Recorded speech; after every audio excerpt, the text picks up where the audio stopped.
মই এইবাৰ আমাৰ সন্মুখত বক্তব্য ৰাখিবলৈ অনুৰোধ জনাইছোঁ আমাৰ অসমৰ সন্মানীয় জনপ্ৰিয় মুখ্যমন্ত্ৰী ডক্টৰ হিমন্ত বিশ্ব শৰ্মা ডাঙৰীয়া।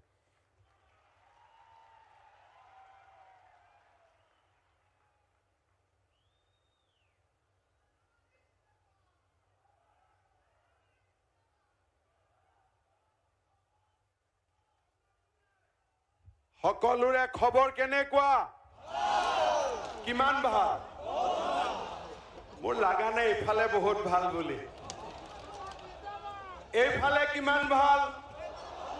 এইফালে কিমান ভাল? তেতিয়াহ'লে মোৰ লগত সকলোৱে থিয় হৈ একেলগে ক'ব, ভাৰত মাতা কি, ভাৰত মাতা কি, নৰেন্দ্ৰ মোদী, নৰেন্দ্ৰ মোদী, নৰেন্দ্ৰ মোদী। বহুত বহুত ধন্যবাদ।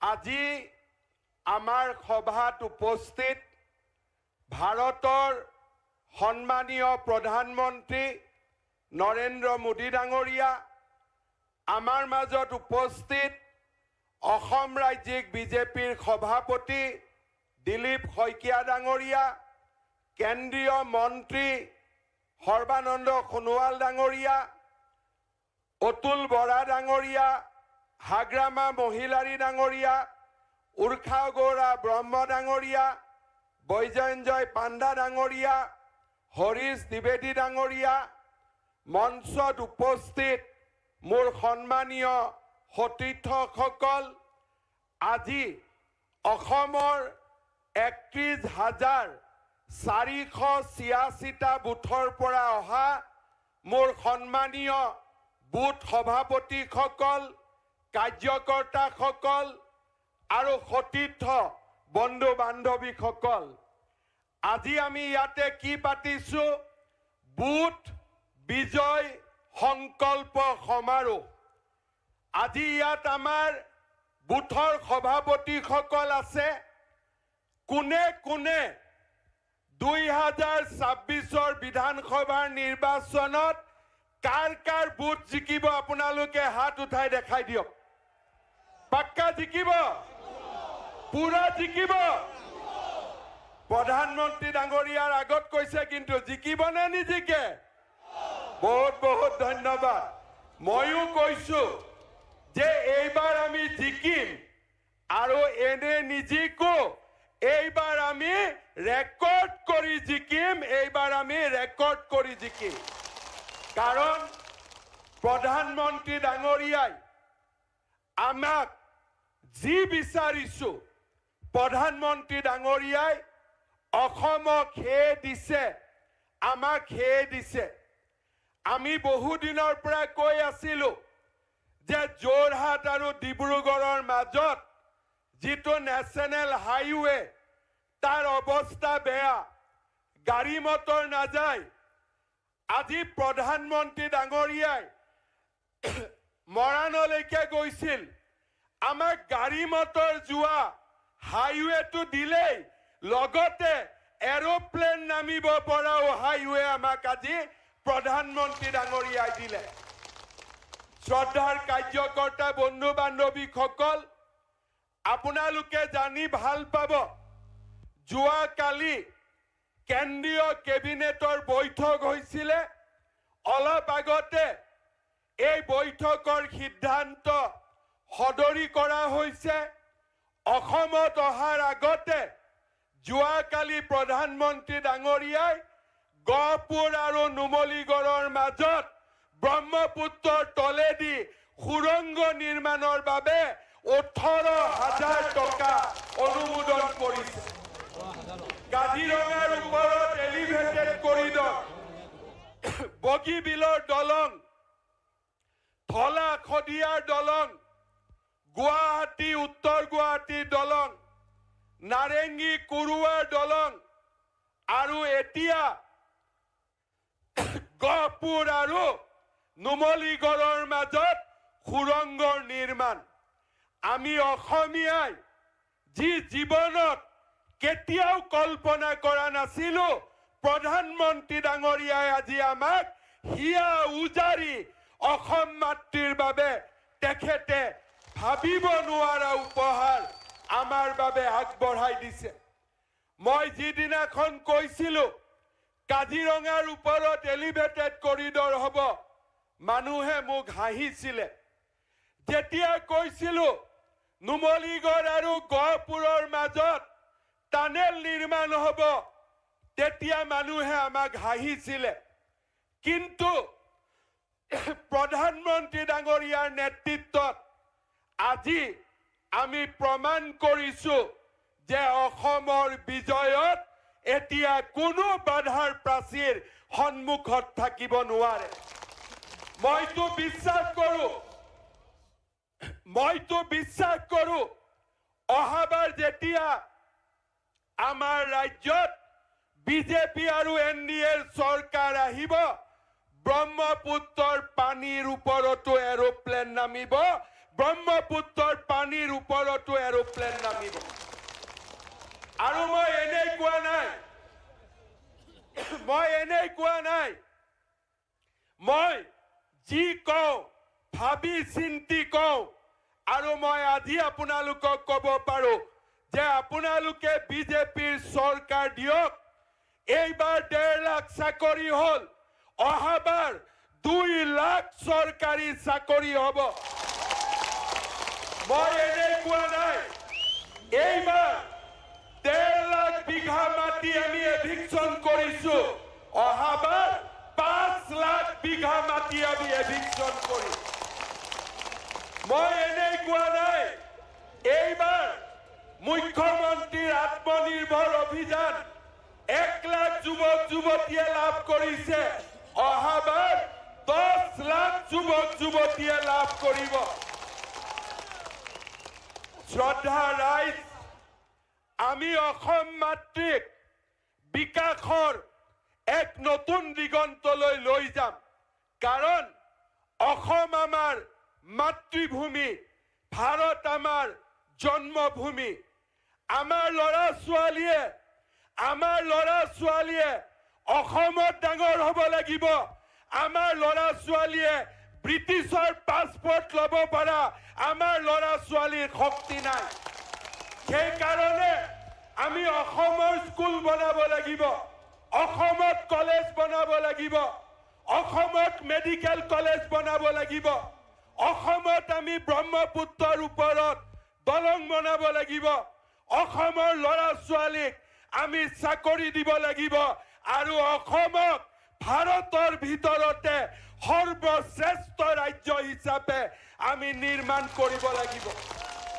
আৰু মই বিশ্বাস কৰো NDAৰ নেতৃত্বত, প্ৰধানমন্ত্ৰী নৰেন্দ্ৰ মোদী ডাঙৰীয়াৰ নেতৃত্বত অসমে ছেমি কণ্ডাক্টৰ দেখিলে, অসমে সাৰ কাৰখানা দেখিলে। এতিয়া প্ৰধানমন্ত্ৰী ডাঙৰীয়া মাৰ্চত বৰাক ভেলীলৈ যাব, শিলচৰৰ পৰা বৰাপানীৰ পৰা গুৱাহাটী আমি 5 ঘণ্টাৰ ভিতৰত অহা যোৱা কৰিব পাৰিম। 22,000 কোটি টকাৰ প্ৰকল্প প্ৰধানমন্ত্ৰী ডাঙৰীয়াই উদ্বোধন কৰিব।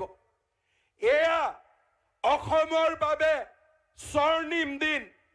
প্ৰধানমন্ত্ৰী ডাঙৰীয়া কোকৰাঝাৰত যাব, গেলেফু ভূটানৰ লগত আমাৰ ৰেল লাইন হ'ব, আৰু আমি অসমীয়াই আটাইতকৈ আমাৰ অসমখনক ভাৰতৰ ভিতৰতে সৰ্বশ্ৰেষ্ঠ ৰাজ্য বনাবলৈ আমি নিজকে উৎসৰ্গা কৰিম।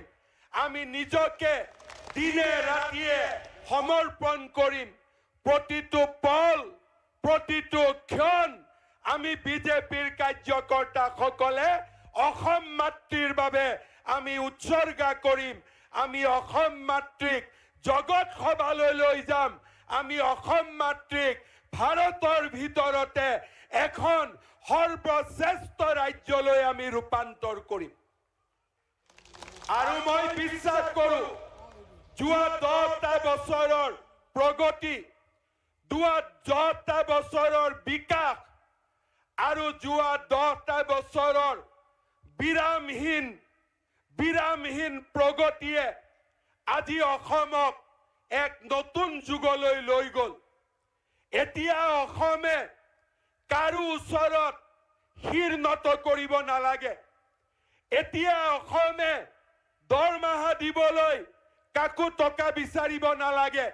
অসমে এতিয়া কাজিৰঙাৰ ওপৰত কৰিডৰ বনাবলৈ, ব্ৰহ্মপুত্ৰৰ তলেদি সুৰংগ বনাবলৈ আমি প্ৰধানমন্ত্ৰী নৰেন্দ্ৰ মোদী ডাঙৰীয়াৰ দৰে প্ৰধানমন্ত্ৰীয়ে আমাৰ যিমান কাম বাকী আছে আমাক সকলো কাম কৰি দিব। কাৰণ মোদী ডাঙৰীয়াই বিশ্বাস কৰে এ ফৰ, ডাঙৰ কৰি কব এ ফৰ, আৰু ডাঙৰ কৰি কব এ ফৰ। সদায় যেতিয়া অসমৰ নাম আহিব গৌৰৱেৰে সৈতে কব, যেতিয়া ভাৰতৰ কথা আহিব গৌৰৱেৰে সৈতে কব। কাৰণ আমি বিজেপিৰ প্ৰতিজন কাৰ্যকৰ্তা, আমি গৌৰৱী অসমীয়া, আমি গৌৰৱী ভাৰতীয়, আৰু আমি সকলোৱে মিলি এইখন অসমক আমি সুৰক্ষিত কৰিম। যিসকলে অসমৰ প্ৰতি ৰঙা চকুৰে চাই আজি তেওঁলোকক মই সকিয়নি দিম, বিজেপিৰ চৰকাৰ আৰু আহি আছে আপোনালোকৰ ৰঙা চকু আমি উন্নয়নেৰে কাঢ়ি ল'ম, সুৰক্ষাৰ মন্ত্ৰৰে কাঢ়ি ল'ম। এই অসম আৰু কেতিয়াও থমকি নৰয়। শ্ৰদ্ধাৰ বুথ সভাপতিসকল, আমাৰ কাৰ্যকৰ্তাসকল, এই নিৰ্বাচন ২৬ৰ নিৰ্বাচন আমাৰ বাবে জীৱন আৰু মৰণৰ সংকল্প। কাৰণ অসম এতিয়া তীব্ৰ গতিত আগবাঢ়ি গৈছে। আমি অসমক থমকি ৰব দিব নোৱাৰো। আমাৰ উচ্ছেদ অভিযান থমকি ৰব নোৱাৰে। আমাৰ সিদ্ধান্ত থমকি ৰব নোৱাৰে। অসমৰ বিকাশ আৰু থমকি ৰব নোৱাৰে। আমি অসমক ভাৰতৰ ভিতৰতে এখন শ্ৰেষ্ঠ ৰাজ্যলৈ ৰূপান্তৰ কৰিবই লাগিব। শ্ৰদ্ধা ৰাইজ, আমাৰ এই ৫টা বছৰত, যোৱা 10টা বছৰত আমি এটা বুনিয়াদ নিৰ্মাণ কৰিলো। এতিয়া সময় অসমক আগুৱাই লৈ যোৱা। এতিয়া সময় অসমক এক নতুন দিগন্তলৈ লৈ যোৱাৰ সময়। আৰু মই বিশ্বাস কৰো আমি সকলোৱে লগ হৈ এনেকুৱা এখন অসম আমি নিৰ্মাণ কৰিব পাৰিম, যিখন অসমত আমাৰ ল'ৰা ছোৱালীয়ে শান্তিৰে থাকিব পাৰিব, সুৰক্ষাৰে থাকিব পাৰিব। কোনেও আমাৰ অসমৰ পাছপোৰ্ট বাদ দি ব্ৰিটেইনৰ পাছপোৰ্ট ল'বলগীয়া অসমত আৰু দ্বিতীয়বাৰ কেতিয়াও পৰিৱেশ আহিব নোৱাৰে।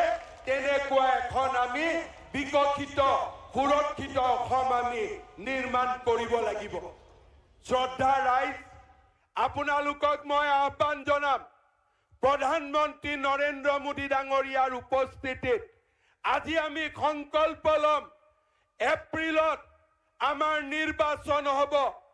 এই নিৰ্বাচনত আমি সকলোৱে দিনে ৰাতিয়ে আমি কষ্ট কৰিম।